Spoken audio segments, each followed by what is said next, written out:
Imagine building a power storage unit for your home solar setup today that even your grandchildren will use 100 years from now without any capacity loss. Today we are completely abandoning the conventional rules of home energy storage. We are stepping away from the fragile chemistry of modern batteries and building a formidable power plant from scratch. This is a massive 6 kilowatt-hour mechanical storage system engineered from discarded industrial scrap metal, advanced electric motors, and salvaged refrigerator parts. A machine designed to carry the evening household loads effortlessly, thereby replacing these chemical batteries permanently. Now, before we start cutting thick metal, we must address this massive solar energy storage problem. Modern lithium iron phosphate batteries are heavily marketed as the ultimate solution, but they possess a fatal and unavoidable flaw known as chemical degradation. The exact day you unbox and install a lithium battery, it is at its absolute strongest state. Every single time you charge and discharge it, microscopic chemical changes permanently reduce its physical capacity to hold power. After 10 to 15 years of daily cycling, especially if you live in a region where harsh summer temperatures regularly soar to 45 degrees Celsius or higher, that battery will heavily degrade. The internal chemistry simply breaks down and cooks itself under the ambient heat. Over a 100-year lifespan, you will be forced to entirely replace your whole house battery bank 6 or 7 separate times and spend tens of thousands of dollars repeatedly just to keep the lights on. Furthermore, when a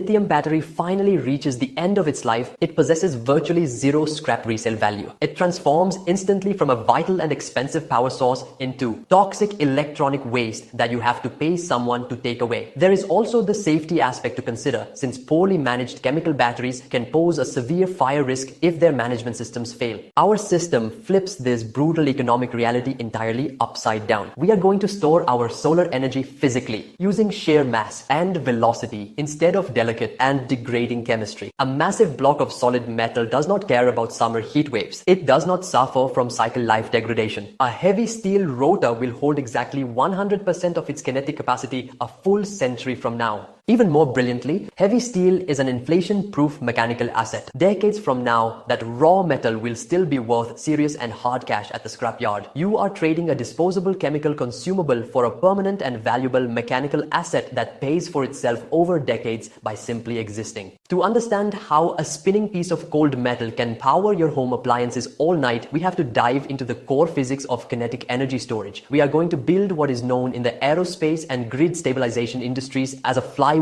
energy storage system.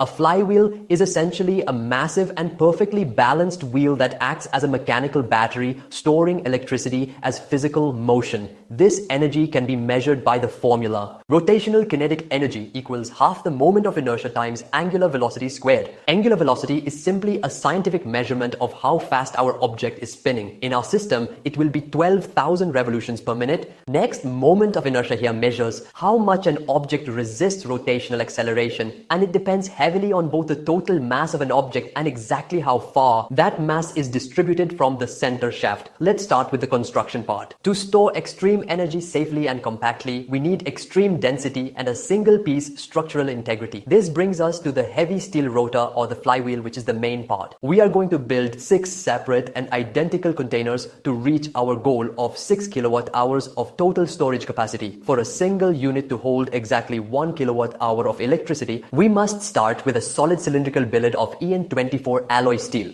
This is a high tensile aerospace grade steel. You must ensure before purchasing it that the metal has a flawless and continuous internal structure. Furthermore, this forged steel must undergo a process called quenching and tempering. This is a specialized heat treatment that radically hardens the metal to survive extreme rotational pulling forces. Your machinist will cut and turn this steel into a perfectly smooth and perfectly balanced disc that is exactly 45 centimeters in diameter and 14.4 centimeters thick. This solid block of metal will weigh exactly 180 kilograms. This flywheel, when spun at 12,000 RPM, will store 1 kilowatt hour of rotational kinetic energy. So we need 6 of these flywheels to generate a total of 6 kilowatt hour of electricity. Next, we will use 12 identical pieces of brushless direct current motors, or BLDC motors, rated at 48 volts, 12,000 RPM and 500 watts each. Next, we have to measure their shaft thickness and accordingly find an exact matching rod in the scrap market. We will also have to drill a hole of same thickness in the very center of all flywheels. As for the rod, we have to cut it into 6 identical pieces for getting them welded to the center of their respective flywheels. After that, we must start by constructing a solid sled using a 1/2 inch thick flat steel plate. Next, we have to weld a structural subframe made of thick square steel, tubing directly underneath this plate to counter the extreme gyroscopic forces. On top of this reinforced sled, we add vertical square steel tubing of 25 centimeters in length to create pillars. Suspending 180 kilograms of flywheel at supersonic edge speeds requires heavy-duty hybrid ceramic angular contact bearings. These bearings will be installed inside the solid steel bearing pedestals, which will then be connected to the shaft of the flywheel and mounted on top of the pillars. Right now, if you give this flywheel a spin, it should start running smoothly. Next, you will have to weld 2 more pillars just behind the existing pillars. After that, you will connect flexible jaw couplings to the shafts of all brushless motors. Next, we will mount the brushless motors on their respective pillars with their shafts coupled to the flywheel shaft. Now comes the part of preventing the sheer friction of the air molecules from smashing against the supersonic edge of the flywheel and generating massive heat. We must operate this flywheel inside a complete vacuum. For that, we need a thick steel line pipe, which should be wide enough to easily fit our entire sled assembly inside for creating vacuum. Next, we need to make a strong stand for this steel pipe. After that, we must weld 2 thick steel pieces along the inner walls of this pipe. Next, we will permanently weld a solid 1/2 inch thick steel plate to the bottom of the steel line pipe. Finally, we can slide our fully assembled mechanical sled smoothly down the internal rails of the pipe. For the top lid, we will use another thick steel plate fitted with a heavy-duty rubber gasket. Next, we will build exactly 5 more replicas of this machine. Now, to pull the air out of these heavy metal cylinders, we will salvage discarded refrigerator compressors, 1 for each machine. First, you have to drill a hole of 20 millimeters on the side wall of the pipe. After that, get a 1/2 inch threaded steel pipe and weld it on that hole. Next, get a threaded brass T-connector and a PTFE tape and connect it to the outer opening of the pipe for proper sealing. After that, to the top opening, we will add a vacuum gauge. Our target will be a minimum of minus 0.5 bar pressure. Next, to the final opening, we will add a vacuum check valve to prevent the reverse airflow. Next, we will install the refrigerator compressor and a compression fitting adapter to connect the suction line of the refrigerator compressor to the opening of the check valve. After that, we drill a hole on top of the steel line pipe and then weld a short 1 inch diameter steel pipe there. Next, we have to bring out the motor wires through this pipe opening. These wires are made of dozens of tiny circular strands bundled together, and those shapes leave tiny empty spaces between them from which air can easily travel. Next, we strip away exactly 2 inches of the plastic jacket from our motor wires right where they will sit inside that pipe. We then take a heavy-duty soldering iron and aggressively flood those exposed bare copper strands with solder.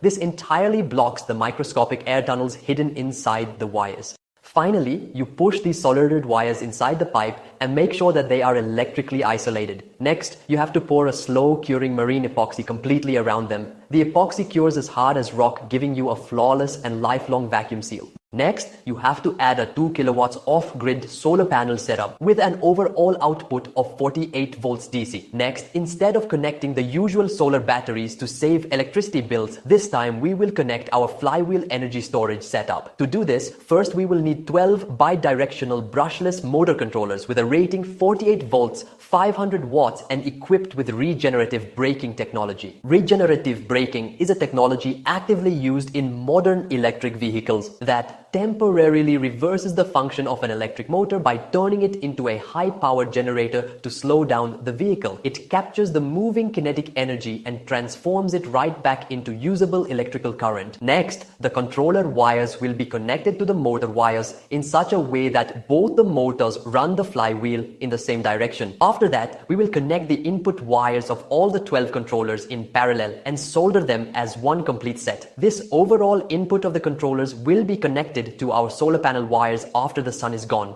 Next, we will use a simple 12 volts digital timer relay to automate everything daily. The timer relay will be connected to a small 12 volts power supply to keep it on all the time. After that, we will take all the ground wires and low break signal wires of the controllers and connect them in parallel. Make sure to buy only those controllers that allow parallel connections. Finally, you have to connect them to the digital timer relay and set the timer in such a way that at 7 o'clock in the morning, the timer relay electrically connects the solar panel wires to the BLDC motors simply by disconnecting the ground and low break signal wires of the controllers. This triggers the start of all flywheels, thus entering the charging state after the night discharge. The natural sunrise will provide a smooth start which will slowly accelerate these heavy flywheels until they reach their maximum speed. At 5 o'clock in the evening, the timer relay triggers this regenerative braking mode by connecting the ground and low brake signal wires of the controller. This tricks the motor controllers into thinking that a vehicle driver has applied the brakes. These controllers then immediately stop consuming solar power and instead they start producing DC electricity. This electricity can now be fed to a small capacitor bank for absorbing the high voltage spikes from these BLDC motors or generators. To do this, a set of positive and negative wires will be taken out from the solar panels and simply connected to the capacitor bank terminals. Next, we have to take out two thick output wires from this capacitor bank. These wires will be connected to a powerful 600 watts buck boost module so that we can get a fixed output voltage irrespective of the fact if the flywheels are running at high speed or at low speed. The output of this buck converter will then be connected to the input cables